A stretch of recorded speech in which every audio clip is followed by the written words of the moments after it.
Dearest beloved divine friends and families, I'm sorry I cannot do this in a video. I am having some space issues, but I'm working while in quarantine for the last day now in Toronto, Canada, and as you can see, in the cold. And this is RK's Guyana Free Media, in the raw. And I'm your friend, your brother, me, Haji Dr. Ocean Khan, commenting, discussing, and reading, particularly for those who likes the my style, my drama, and my poetry, and my way of thought, and the voice that brings out the power of the messages.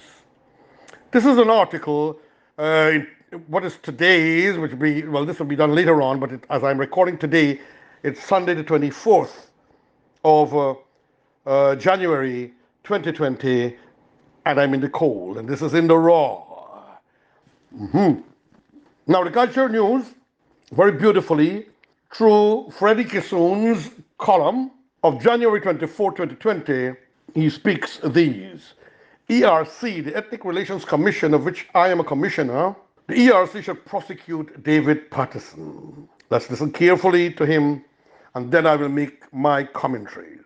But I think David Patterson was also involved with the shenanigan and mass thievery in corruption of the Durban so-called jokey Mickey Mouse Stadium that we need at this juncture to prosecute David Patterson and all others involved who cannot account for the Durban Park. All other wasting of funds, taking government funds, channeling government funds, taking private donations and so on, challenging into a corporation and fattening their pockets and their bellies and their mouths and their hidden properties in family and friends. I know one big one from the Ministry of the Presidency gave cars to a radio personality in his name to keep for them. But then when he didn't want to return the car and the other funds, the car was burnt in mysterious ways.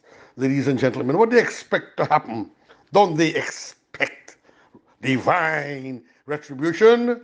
Anyhow, the ERC should prosecute David Patterson, my friend that I respect and look up to, Freddie Kissoon.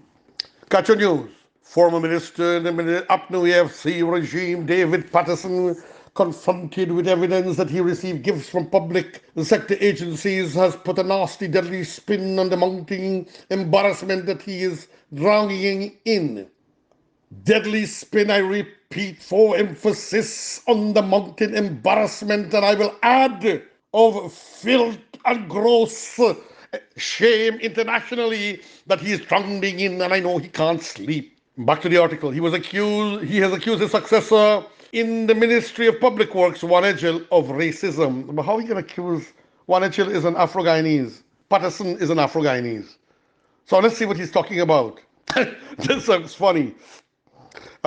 When one reads Patterson's twisted logic, the immediate reaction, and when I say twisted logic, ladies and gentlemen, thieves, bandits, and criminals, and police know this, they always try to make all kinds of fancy excuses. The immediate reaction is to laugh. But once more, I will highlight the theory of Melinda Janke. She's a lawyer and not a political theorist, but Ms. Janke is postulating the theory of toxic politics created by leaders, which fertilizes the spread of racist sentiments in people. That is true. So some politicians are responsible for that, and we know where it came from. Obviously, they were destroying my business because in 2015, when they took power, especially the warlord minister of the presidency, for racism, racist purposes, because I was not anti PNC. I was very open at that time. It was when they were trying to steal the election that I became vocal on what was right, and they perceive it as as being biased against the PNC, which I never was and I never will be. Back to the article. The traditional approach in the perspectives on Guyanese politics is that the nation is historically divided along ancient lines, and politicians achieve success by feeding on this sarcoma, on this reality, this existence, this diseased reality. My explanation, which is always available to them. Ms. Janke in holding the opposite position, she posits that Guyanese politicians induce toxic politics in the society, and this is what generates racial animosities in the citizenry. I compliment that lady, a brilliant international lawyer, and I look up to her and salute her. In my writings the past few months, I have moved in the direction of Ms. Janki by providing evidence to support her claim. So he, technically commentary, Freddie Kissoon is working to support her claim, and he's been developing the evidence. And so let's go back to Freddie's article. I have used the degeneration of highly respected multiracial parties, the WPA and the AFC, to advance the concept that politicians lust for power and the delayed politics induce ethnic resentment amongst Guyanese, says Freddie Kissoon.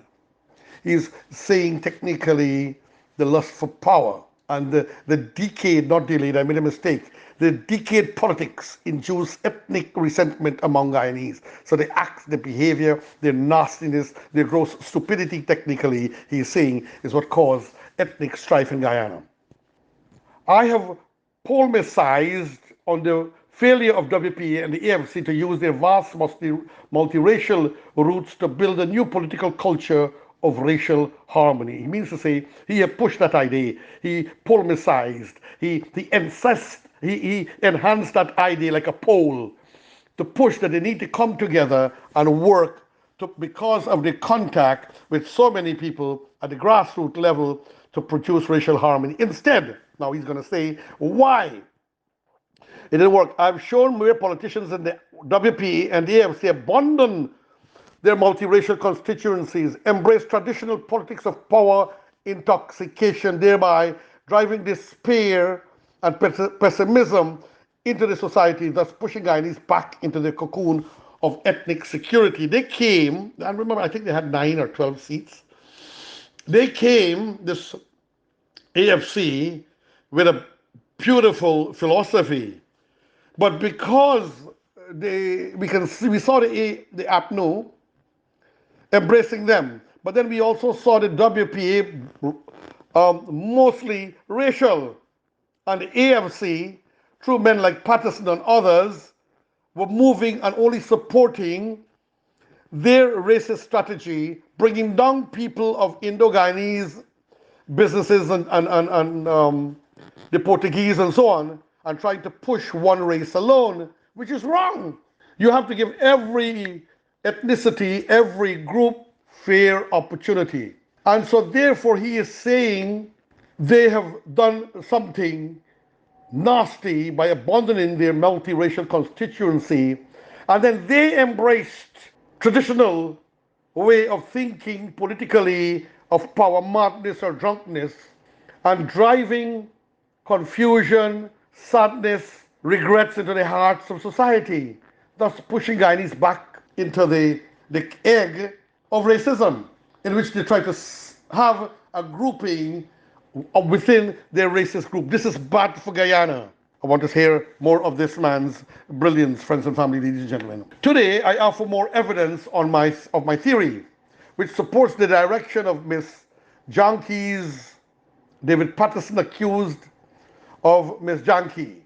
And David Patterson accused Mr. Edgell of racial targeting. As I wrote above, Patterson's explanation on the surface appears comical.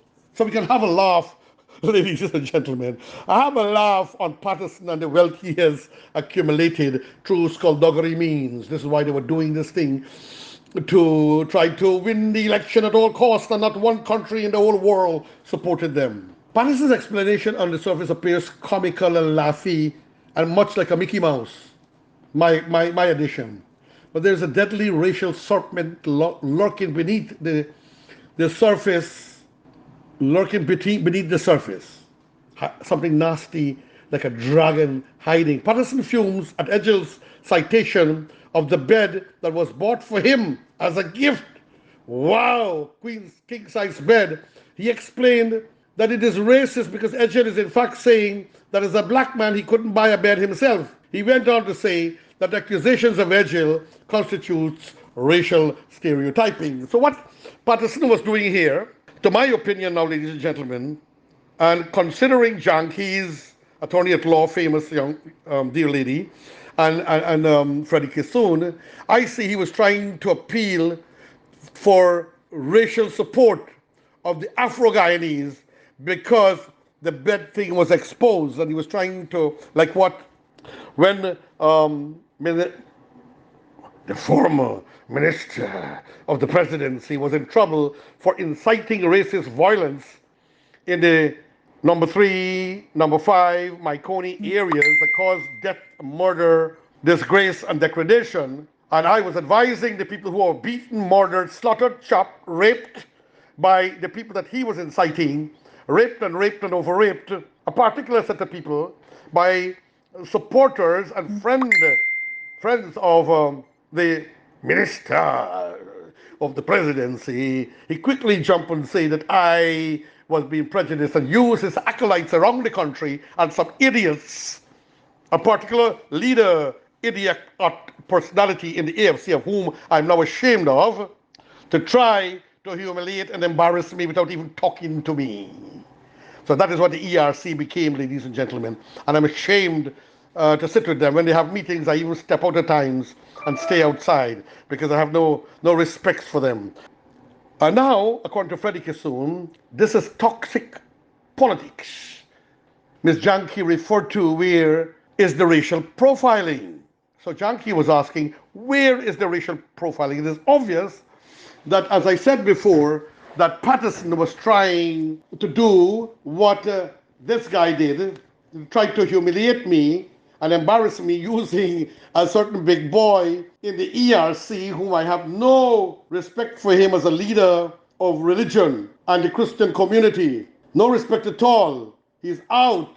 My belief, he has brought himself and the ERC to such a low step that he's only dependent on those few court cases that we pushed to happen to try to boost his standing in the country. And he went out and he embarrassed me publicly by putting out a press release that was degrading. And this is what Patterson is trying to do to edge ill, that a black man is saying that a black man can buy a bed, which is total nonsense and ridiculousness, just as the minister of the presidency was trying to do to me after all the murders and the slaughters and the burnings that technically he caused, and I can prove it in court, and he should sue me. So I will go in court and bring him in to the words that he had used and expose him more to the world. So this is the toxic politics Ms. Janki referred to. Where is the racial profiling? If a minister receives items such as bed sheets, etc., that violate the laws of integrity, and his detractors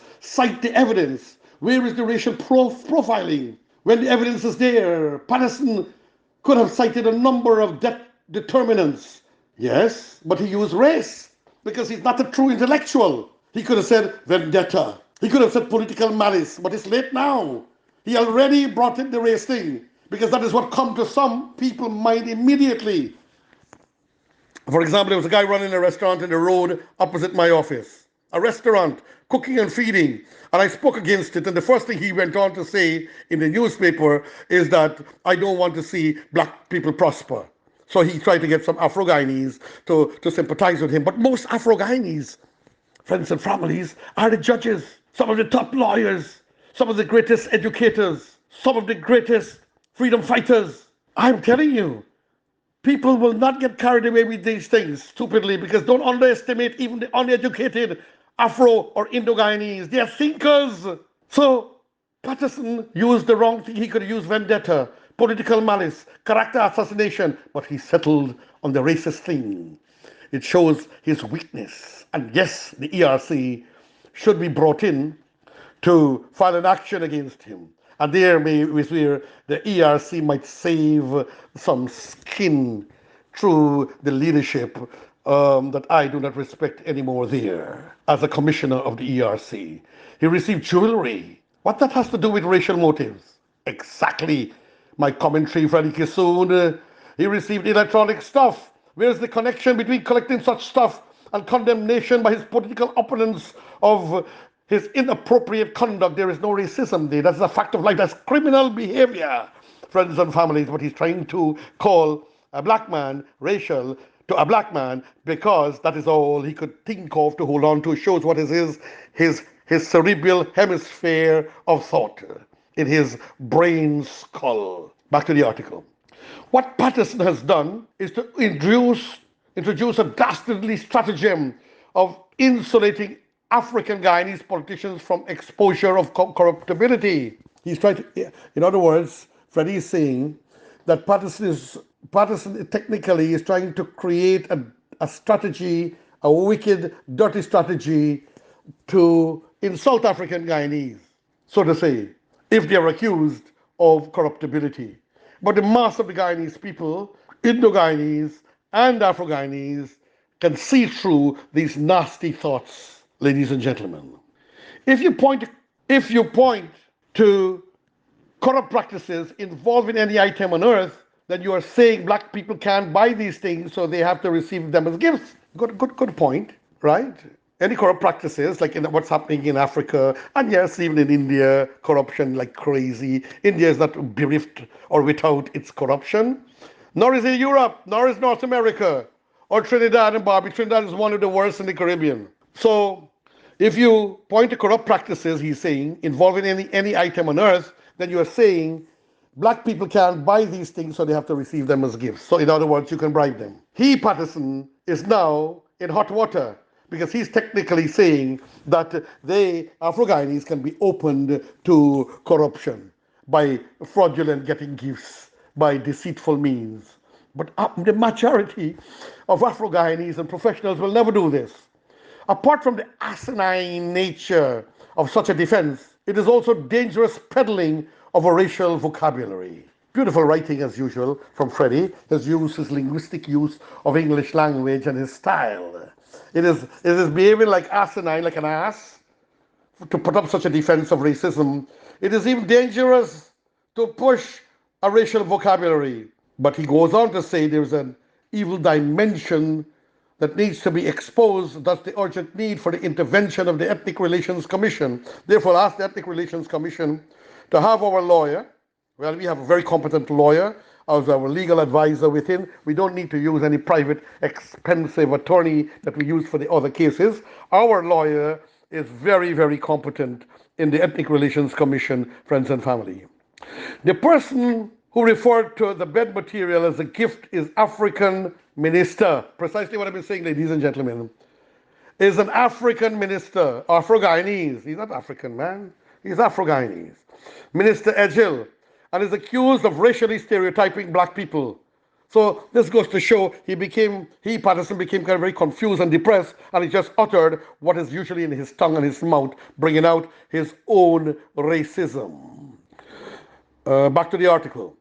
Patterson then, in actuality, is saying that no non-African person can condemn him for corruptibility because once that is done, they have racist motives. The analysis is that, and it is also my belief, that's Freddie's belief, and my personal belief, Roshan Khan, that Patterson has embarked on a sick journey of spreading racial threads in Guyana. I agree with that. His desperation is destroying him. That is his motive. I've seen in China, ladies and gentlemen, and I'm saying Patterson should do this or anybody should do this, but because they are so afraid of the penalty they face and to be shot, they sometimes harm themselves. We don't want, even in India, they do things like that. They harm themselves. The ERC should study his emanations and charge him. The scenario needs repeating for emphasis. Minister Edghill produced documents showing that public agencies under the aegis, or aegis, according to which country you like the English, of Patterson's ministry, under the control then, it means control of Patterson's ministry, bought gifts for him that total millions of dollars. In decrying Patterson's conduct as a minister, where is the racial sentiments in Edghill's confrontation? And I may add, what is the ethnicity or race of Edghill? There's no reference to items Patterson received that is connected to African culture. So it had nothing to do with Africans. African people and the continent of Africa, precisely, exactly. I am nonplussed that the minister improperly received bed sets as a gift And then the media and his political opponents describe such a conduct either as scandalous or corrupt. So even his other leader, the chairman of the AFC is defending the corruptibility and the deceit. So goes that things was being spread around. Back to the article. It's an Indian Guyanese condemning Patterson for his inappropriate gifts using racism against him. So I'm asking you, ladies and gentlemen, is an Indian Guyanese accusing him or condemning him? No. My commentary, I'm saying it is an African Guyanese and a professional. It is Bishop Juan Edgil, the founder of the interreligious organization of Guyana and a leader who is loved in this country. Friend, brothers, sisters, your friend and your brother, me, Haji, Dr. Roshan Khan, saying thank you for tuning in into this Arcade Guyana Free Media in the raw, saying farewell, friends.